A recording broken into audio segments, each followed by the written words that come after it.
properly. Of course, he talked about a lot of things that the Supreme Court has said, and we've already spoken about them. But what he also said that it was in the BCCI's proposal itself that a proper probe will be conducted and that N. Srinivasan will not be in charge of the BCCI for that period. And that proposal, it seems, has been accepted by the Supreme Court. Only it has decided on its own that Sunil Gavaskar will take care of IPL related matters and Shivlal Yadav to take care of non-IPL related matters. But it seems the BCCI itself had proposed that N. Srinivasan will give up his position or give up his duties as the board president. I was hearing Mr. Sundaram very closely, and he was making a number of points there. One, about the point that you are making. Mr. Srinivas, for what duration, he did not specify. Obviously, he's the BCCI's counsel and was making the arguments very strongly. Obviously, the BCCI did not mention the name of Sunil Gavaskar. The BCCI did not mention the name of Shivlal Yadav in that proposal. BCCI, I don't know, I've not seen the proposal, neither have you. I don't know whether the BCCI said that whoever takes charge is interim president.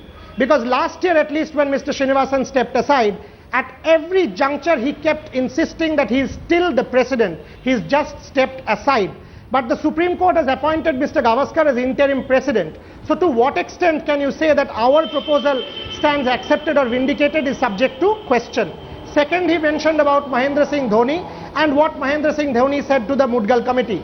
Having read that report several times, the Mudgal committee makes that point very clear, where it says that Mahendra Singh Dhoni actually accepted Mr. Mayappan to be an enthusiast. So there is a debate there. Obviously, Mr. Sundaram defending Mahendra Singh Dhoni, accusing Harish Salve of scurrilous allegations. We need to see how this goes forward on the 16th, because one needs to go back to the Mudgal committee report again. Because having read that report several times, it at least does not specify what he said in terms of Mahendra Singh Dhoni only asked about batting order or who bats first or strategy or cricketing affairs. So, it's a very difficult, complex situation at this point in time. The four questions that I have are: one, with Sunil Gavaskar interim president, what is Mr. Srinivasan's status? BCCI cannot have two presidents. No organization in the world can have two presidents simultaneously. So is Mr. Srinivasan gone for good, at least for the time being, till the probe is over? Because Mr. Sundaram himself said that the BCCI has proposed a probe. So is this not step aside,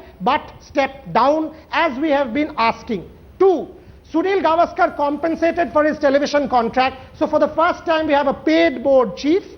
Also, does that mean what we've been saying, that because of the issue of conflict of interest, Mr. Gavaskar will only run the BCCI at this point in time and not involve himself in any public broadcast in any particular channel? All right, Pura, hold on your thoughts there. We're getting Aryama Sundaram speaking to the media. The BCCI had proposed yesterday. Yesterday, before the hearing commenced, I had given the proposal of BCCI as to what is to be done pending this hearing. And I'm very glad that the order has passed today is very much in keeping with the proposal which the BCCI itself had given. So besides that, there was some, you refuted very strongly some very baseless allegations which you said against not just the Indian captain, but also against India Cements. What were they? First, you see, let me explain something very clearly.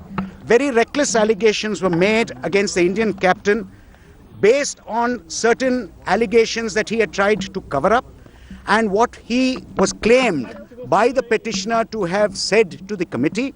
The fact of the matter is he never said any such thing. It is very easy in court to stand up and make all kinds of allegations.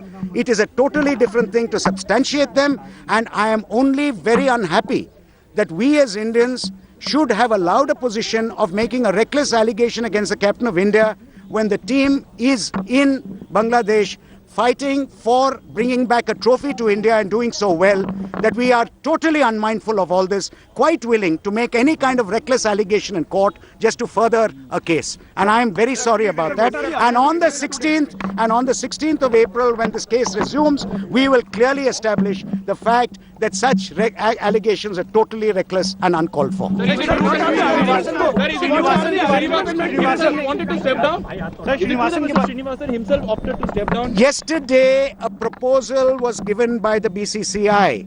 The BCCI made very clear that since we were concerned with a swift investigation and such investigation should be conducted with complete probity, and there should not be any element of public doubt as to the probity of this investigation, that Mr. Srinivasan would not discharge the activities of the president of the BCCI, and someone else could discharge those activities for the time being.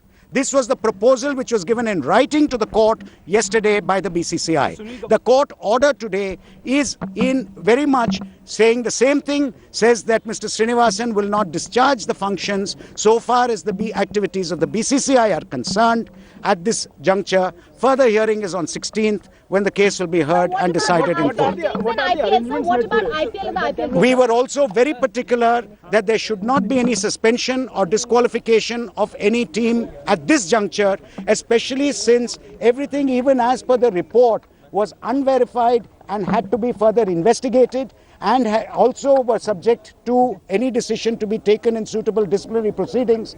We felt that at this juncture we could not, without all this, stop a team from playing, that it would also heavily impact the success and of the IPL and would affect millions of cricket-loving public. And I'm very glad to say the court has not in any manner interfered with the IPL, passed any order which interferes with any team participating in the IPL.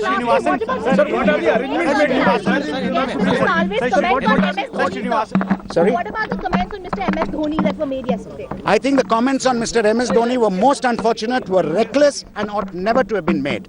And it is a very sad day that such comments are made and then they are publicized all over when he is captaining the Indian cricket team and so well today, and we're all looking forward to India bringing home the trophy. I only wish we would look ahead and see the love of cricket and not try to make all kinds of scurrilous allegations which are not borne out, and which on the 16th, when the matter is heard, we will be replying and we will show all that. And what about India's before the Justice Mudgal Committee report? You clarified that he not. Yes, there was, in fact, all these were recorded by the Justice Mudgal Committee report. All those recordings can be heard, and this is what the Captain of India has said, and we have full faith in the Captain of India.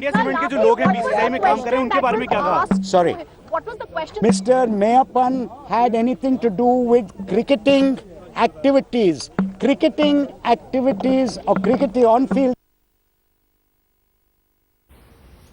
All right, the BCCI Counsel, Mr. A. Sundaram, they're speaking to the media, once again outlining that the BCCI proposal, he says, is more or less what the Supreme Court has based its order on.